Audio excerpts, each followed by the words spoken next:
Billionaire warns of SVB collapse aftermath. Bill Ackman says the government made a soon-to-be-irreversible mistake in its treatment of the failed bank.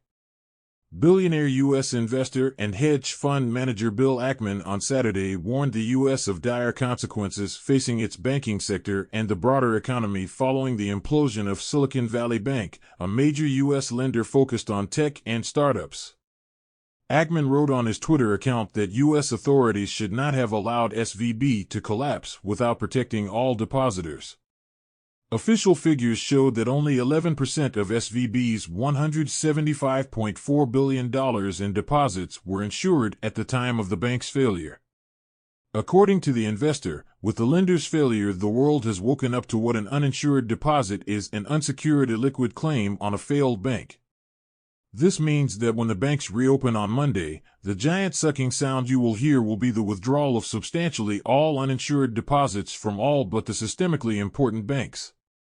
The situation will lead to an economic meltdown, as the withdrawals will drain liquidity from community, regional, and other banks and begin the destruction of these important institutions, Ackman says, adding that thousands of the fastest-growing, most innovative venture-backed companies in the U.S. will begin to fail to make payroll next week. According to the investor, U.S. authorities should either find a buyer for SVB before the banks open on Monday, a prospect he believes to be unlikely, or to guarantee all of SVB's deposits.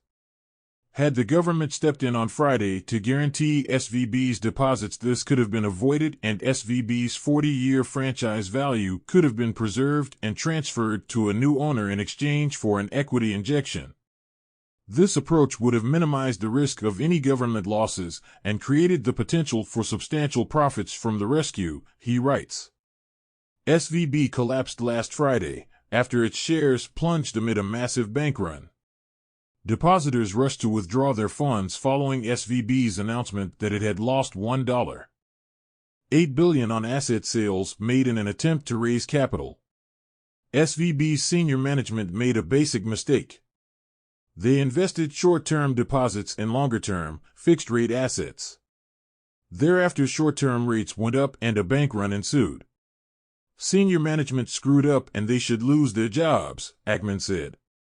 He added, however, that U.S. authorities were also at fault for the bank's failure, as their job is to monitor the banking system for risk, and SVB should have been high on their watch list with more than $200 billion of assets and $170 billion of deposits from business borrowers in effectively the same industry.